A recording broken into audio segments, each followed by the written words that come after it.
Les méditations du jour du 24 avril 2026, numéro 35. Conçu par Adebayo Kukpaki et présenté par le CEB. Abonnez-vous s'il vous plaît. Départ du pays bouleversant, nous commençons notre méditation. 1 Samuel chapitre 27, versets 1 à 2.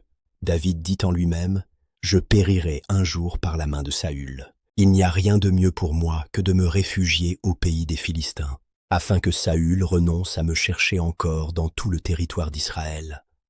Ainsi j'échapperai à sa main. » Et David se leva, lui et les 600 hommes qui étaient avec lui, et ils passèrent chez Akish, fils de Maok, roi de Gath. Voici maintenant l'explication du passage biblique.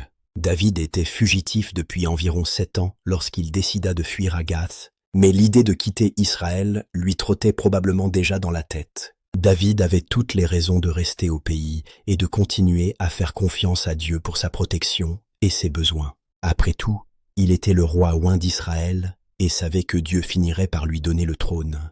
Abigaïl le lui avait assuré, et même Saül avait admis que David triompherait finalement. Saül ne tint pas l'une de ses promesses de laisser David tranquille, et les flatteries constantes des menteurs de son entourage l'encouragèrent à poursuivre David. Vivre en exil dans le désert, sa vie ne tenant qu'à un fil, commençait à peser sur David, qui devait désormais subvenir aux besoins de ses 2 épouses et de ses 600 hommes.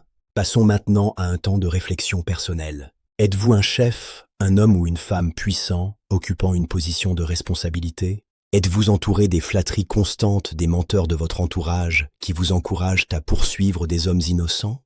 Psaume 13, versets 1 à 2. Jusqu'à quand, Seigneur? M'oublieras-tu pour toujours? Jusqu'à quand me cacheras-tu ton visage? Jusqu'à quand mon âme sera-t-elle tourmentée, mon cœur chaque jour rempli de tristesse? Jusqu'à quand mon ennemi triomphera-t-il contre moi? Dans environ 3 ans, l'exil de David prendrait fin et il régnerait sur le peuple de Juda à Hébron, mais il n'en avait aucune idée. Il faut à la fois foi et patience pour recevoir ce que Dieu a promis, et David semblait vaciller sur ces 2 points essentiels. Il avait besoin de la foi et du courage exprimé dans le psaume 27, 1-3. Mais avant de le critiquer trop sévèrement, rappelons-nous une fois où nous avons fait la même erreur. Découvrons ensemble le premier principe spirituel. Il faut à la fois foi et patience pour recevoir ce que Dieu a promis. Hébreux 6, verset 12. Cette scène nous rappelle une situation similaire dans la vie de notre Seigneur face à la croix. Jean chapitre 12, versets 20 à 33. Maintenant mon âme est troublée, et que dirais-je? Père, sauve-moi de cette heure, mais c'est pour cela que je suis venu à cette heure. Père, glorifie ton nom. Jésus plaçait la gloire du Père au-dessus de tout dans son cœur, tandis que David se souciait avant tout de sa propre sécurité et de son propre confort. Pourtant, Dieu se servait des difficultés de la vie de David pour faire de lui un homme de Dieu et le préparer au trône. Mais il décida alors de suivre sa propre voie et de résoudre ses problèmes lui-même. Les enfants de Dieu doivent veiller à ne pas céder au découragement.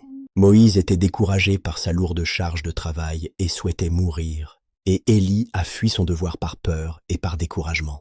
Voici enfin le second principe spirituel de ce jour. Lorsque nous commençons à percevoir Dieu à travers nos circonstances, au lieu de percevoir nos circonstances à travers le regard de Dieu, nous perdons la foi, la patience et le courage, et l'ennemi triomphe. Confie-toi en l'Éternel de tout ton cœur et ne t'appuie pas sur ta propre intelligence. Louons le Seigneur Jésus pour son œuvre salvatrice et pour sa force. Louons-le pour être toujours notre rocher où nous trouvons un abri. Louons-le pour être notre bouclier, la force qui nous sauve, notre haute retraite. Remerciements-le car notre destin est entre ses mains. Délivre-nous de la main de nos ennemis et de ceux qui nous persécutent. Psaume 31, verset 15. Amen. Bon culte de purification à tous. Alléluia.